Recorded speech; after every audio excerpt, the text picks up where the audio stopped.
Hi everyone! Today I'm going to make vegan cranberry orange muffins. I've really been wanting muffins lately, and I'm lucky enough that the Whole Foods right by my house, they always have two versions of vegan muffins. Generally it's chocolate chip, and those are pretty good, and lemon poppy seed, and those are really good. But I always see the other muffins in the case like cranberry orange and zucchini muffins, but I never buy them because they're not vegan. So today I decided to make my own cranberry orange muffins. This recipe is actually not my own. It's from a blog called The Veg Life. I've never tried out any of her recipes before, but these look really good. So I thought we could try them out together and see how they turn out. So let's get started. For this recipe, you're going to need 2 cups of flour. I'm going to use 1 cup of all-purpose and 1 cup of whole wheat, but you can try it any way you'd like. You'll need 1 cup of sugar plus a little bit more for sprinkling on top of your muffins. And in here I have 1½ teaspoons of baking powder, 1 teaspoon of salt, and 1/2 teaspoon of baking soda. You'll also need 1 flax egg, which is made up of ground flaxseed and water. You'll need 1 tablespoon of flaxseed and 3 tablespoons of water. Mix together and let sit while you prepare the rest of your ingredients. This should be the first thing that you do. 2 teaspoons of grated orange peel, 3/4 cup of orange juice, 2 cups of frozen cranberries, about a cup of walnuts, and 1/4 cup of a neutral oil like canola oil or vegetable oil. And that is everything you'll need. The first thing you'll want to do is place all of your dry ingredients into a bowl.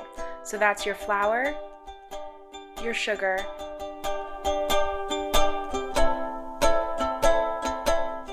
your baking soda, salt, and baking powder. Once all of these ingredients are in the bowl, you can stir them all together. Now you can add in all of your wet ingredients. So that's your orange zest, your orange juice,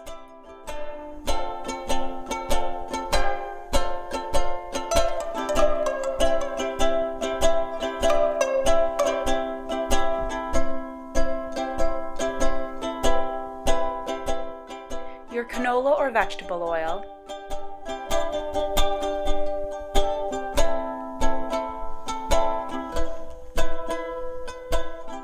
and the flax egg.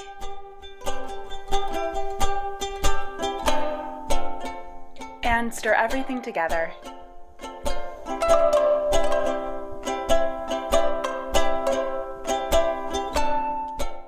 Now you can add in the cranberries. Look at that pretty color.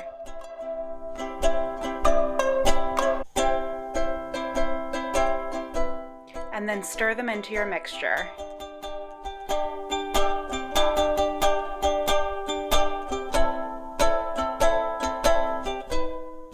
Finally, you can add the walnuts into the batter.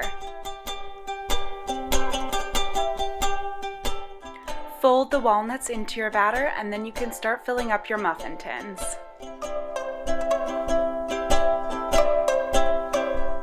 Now for the muffin tins. You can use a big one like this, or you can use a smaller one like this. For the papers, I'm going to use these large baking cups for the small muffin tin. For the large muffin tin, I'm going to cut my own muffin papers out of parchment paper. It takes a little bit more time, but it's fairly easy. And I'm going to use just this kind of parchment paper. Focus. Just tear a piece of parchment paper and put it over your muffin tin. If you try and press it in like I do here, it doesn't really stay in, but it will once it has the batter in it.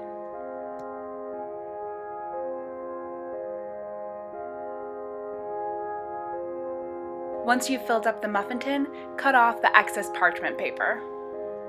And repeat the process until you've filled up your entire muffin tin.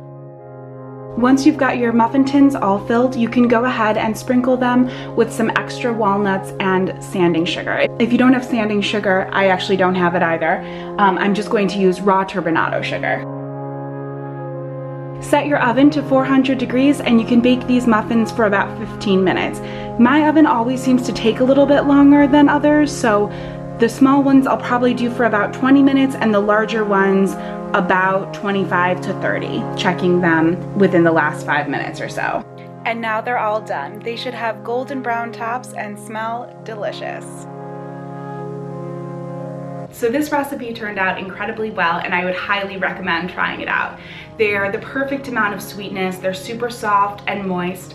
The only thing that I changed about the recipe was that I doubled or maybe even tripled the amount of walnuts that I added in the recipe, just because I like a lot of walnuts and I think it's nice to have quite a few on top. But if you don't like too many, then you can probably stick with the amount that she gives.